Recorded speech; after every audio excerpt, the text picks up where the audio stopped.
You know, history is full of these epic stories of battles and grand political moves, but sometimes the conflicts that really change everything, they happen inside a single family.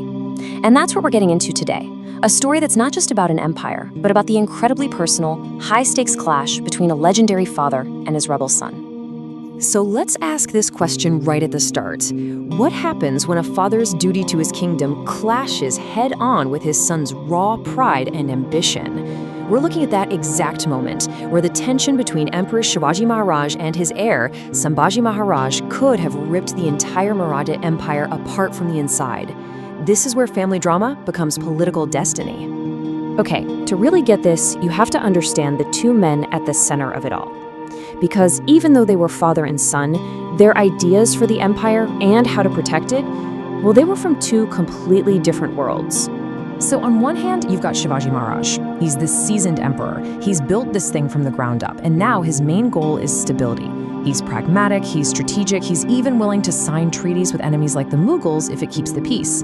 But his son, Sambhaji, he's a whole different story. He's fiery, he's aggressive, and to him, any kind of compromise is just a sign of weakness. And this quote right here, it tells you everything you need to know about Sambhaji's worldview. For him, there was no gray area, no negotiating with the enemy.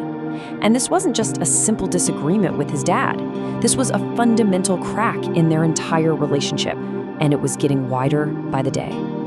Now, you can bet that this kind of internal family drama didn't go unnoticed. Miles away, the incredibly shrewd Mughal Emperor Aurangzeb was watching all of this unfold.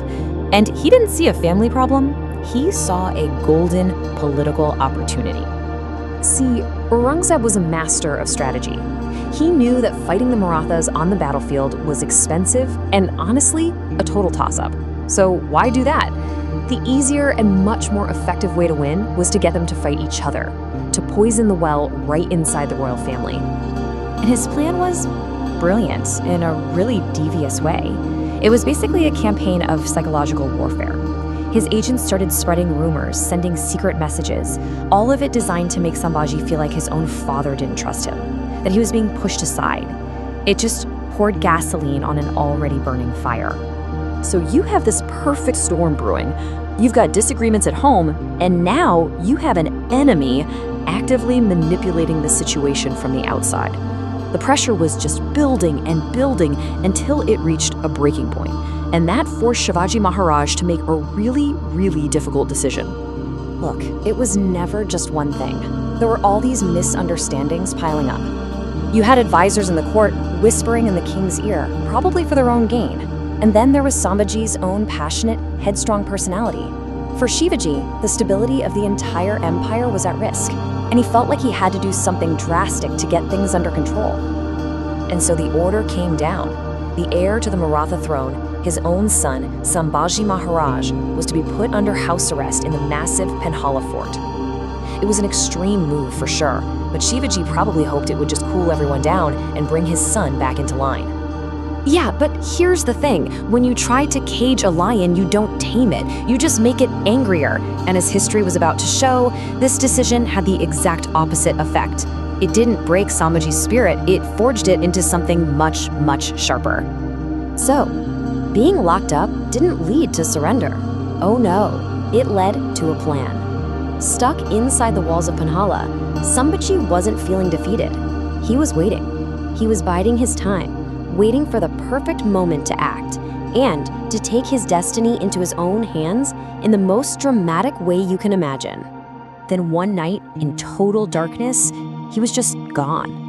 With a handful of loyal friends, he slipped out of the fort. And this wasn't just an escape, this was a statement. The house arrest had failed, and the sound of his horse's hooves galloping away into the night, that was the sound of a brand new power being unleashed on the world. And make no mistake, this was not some panicked escape. This was a calculated, strategic move. He didn't run and hide. He rode south to key forts like Jinji and Vellore, and he started building his own base of power.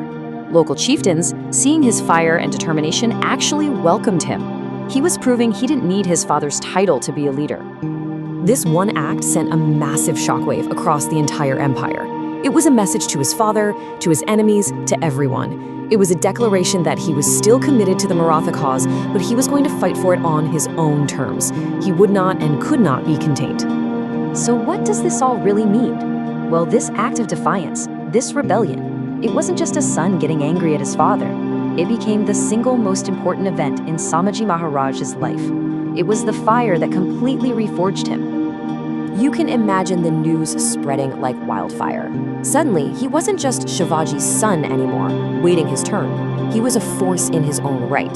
He had followers, he had a clear ambition, and he had a vision that was all his own. Everybody, friend and foe, was forced to sit up and take notice. And here's what's so fascinating. The conclusion from all this is that this incredibly painful family conflict, it was actually necessary.